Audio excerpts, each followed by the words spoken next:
سڵاوتان لەبێت و ئەم کاتتان باش گرنگترین هەواڵەکانی ئەمڕۆتان پێشکەش دەکەن. حکوومەتی عێراق بۆ ئەم مانگەش 200 میلیارد دینار ڕەوانەی هەرێم دەکات. فارس عیسا سەرۆکی نوێنەرایەتی حکوومەتی هەرێم لە بەغدا بە میدیای پارتی وتووە لە کۆبوونەوەی دوێنێ ئەنجومەنی وەزیرانی عێراقدا بڕیار درراوە بۆ ئەم مانگەش 200 میلیارد دینار ڕەوانەی هەرێم بکرێت. ئەو بەرپرسەی حکوومەتی هەرێم و تووشێتی پێشبینی دەکات هەفتەی داهاتوو پارەکە بگاتە هەرێم. ئەوەش لە کاتێکدایە پێشتر جوتیار عادل وتەبێژی حکوومەتی هەرێم ڕایگەیاندبوو بۆ دابشکردنی موچەی ئەم مانگەی فەرمانبەران چاوەڕێی هاتنی 200 میلیارد دینارەکەی بەغدان. بەهۆی ئەوەی ئامێری دروستکردنی کارتی دەنگدانی بردووەتە لەقی دووی پارتی، کۆمیسیۆنی باڵای هەڵبژاردنەکان بەرپرسێکی باڵای لە کارەکەی دوورخستەوە. بە گوێرەی ئەو زانیاریانەی دەست شار پرێس کەوتووە 40 ڕۆژ لەمەوبەر. بەڕێوەبەری ئۆفیسی هەولێری کۆمیسیۆنی باڵای هەڵبژاردنەکانی عێراق ئامێری دروستکردنی کارتی دەنگدانی بردووەتە لەقی دووی پارتی لە هەولێر. لە بەرامبەریشدا کۆمیسیۆن بە فەرمیە و بەرپرسەی لە کارەکەی دوورخستەوە. شارپرێز زانیوێتی دوای کۆکردنەوەی زانیاری لەسەر ئەو بەرپرسەی کۆمیسیۆن و گەیاندنی بە ئۆفیسی سەرەکی لە بەغدا. کۆمیسیۆن بڕیاری دوورخستنەوەی ئەو بەرپرسەی هەولێری دەرکرد و لە ئێستاشدا بەڕێوەبەری داتا و ئامارەکانی هەمان ئۆفیس خراوەتە شوێنی بەرپرسەکەی کۆمیسیۆن. ئەوەی تا ئێستا نازانرێت ئەوەیە ئاخۆبردننی ئامێری دروستکردنی کارتی دەنگدان بۆ بارەگایەکی پارتی بۆ چمە بەستێک بوو تا چەندیش کارتی دەنگدان دروست کراوە لە بەرژەوەندی ئەو حیزبە. بڕیارە دەی مانگی داهاتوو هەڵبژاردننی پێشوەختەی پەرلەمانی عێراق بەڕێوە بچێت و سەرجەم هێز و لایەنە سیاسیەکان داوای بەڕێوەچوونی هەڵبژاردنێکی پاک و بێگەر دەکەن. بەرپرسێکی حیزبیش دەڵێت باشترین ڕێگری لە ساختەکاری بەشداری بەرفراوانی هاوڵاتیانە لە هەڵبژاردنەکەدا. ڤیتیەک لەو بارەیەوە دەبینی. دوای 20 ڕۆژی تر لە گۆڕەپانی سیاسی عێراق و هەرێمی کوردستان گۆڕانکاری ڕوودەدات، ئەویش بە ئەنجامدانی هەڵبژاردننی ئەنجومەنی نوێنەرانی عێراق. حزب ئۆپۆزیسیۆنەکانیش بە ترس و دۆلار ڕاوچێەوە داوای هەڵبژاردنێکی پاک و بێگەر دەکەن.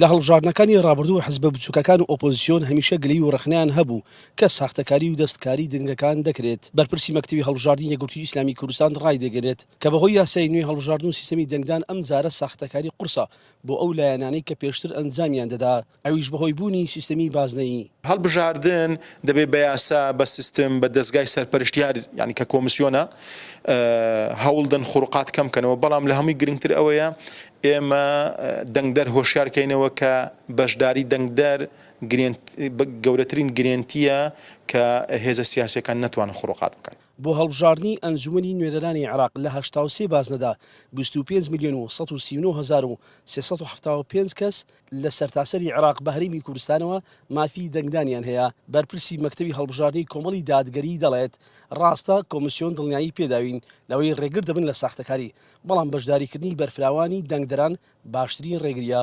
بە پێ ڕێکارەکانی کۆمیسیۆن و کۆمیسیۆنەوە هەموو ڕێکاری کە گرتوێت ێبەر دڵنیاییە داتێ ئێمە کە تەزویر ناکرێ. بۆیە ئێمە هیوادارین دڵنیایەکانی کۆمیسیۆن وەک خۆی وە لە جێی خۆیان بێ و تەزویر و فرتوفێڵ نەکرێ.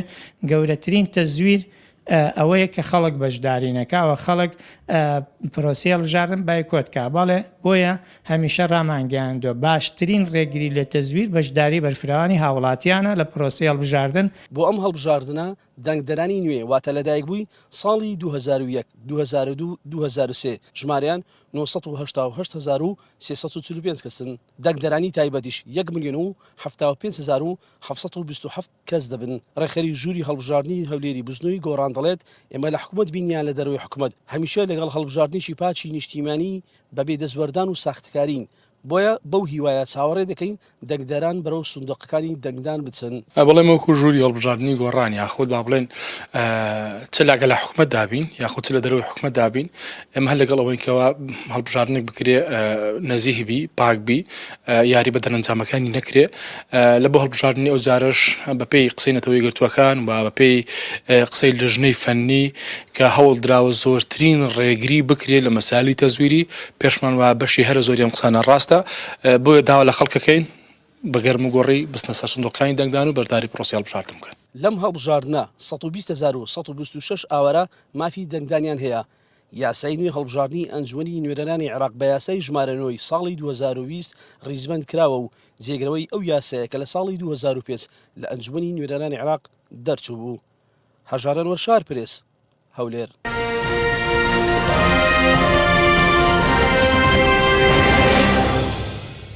یەکێک لە سزادراوانی بادینان کە لە هەولێر زیندانیە لە دادگای دهۆکەوە بە ساڵێک زیندانیکردن سزادرا. ئەمڕۆ دادگای دهۆک بە تۆمەتی ناوزڕاندنی پارێزگار و پۆلیسی دهۆک لە فەیسبوک ڕۆژنامەنووس ئومێد بەڕۆشکی لە دادگای دهۆک بە ساڵێک زیندانی حکومدا. ڕێکخراوی CPTش لەسەر ئەو کەیسە ڕایگەیاندووە بە درێژایی ماوەی 13 مانگ زیندانیکردنی. ئومێد تا ئێستا لە زینداندا چاوی بە پارێزەرەکانی نەکەوتووە و پرۆسەی لێکۆڵینەوەکەشی بەبێ ئامادەبوونی پارێزەرەکانی بەڕێوە چوو. لە ئێستاشدا ئومێد لە مانگرتندایە. ئومێد بەڕۆشکی لە مانگی ئابی 2020 دەستگیر کرا و لە 22 حوزەیراندا بە تۆمەتی ناوزڕاندنی ئاسایش و دادگا بە سزای ساڵێک زیندانیکردن حکومدرا. هەر لە 22 حوزەیرانیشدا بە تۆمەتی جێبەجێنەکردنی ڕێنمایەکانی ئیدارەی پارێزگای دهۆک بە پێبژاردننی 200,000 دیناری عراقی حکومدرا. ئەمریکا و تورکیا لە سەراستی باڵا کۆبوونەوە و بەشێکی کۆبوونەوەکەیان تەرخان کرا بۆ قسەکردن لەبارەی عراقەوە.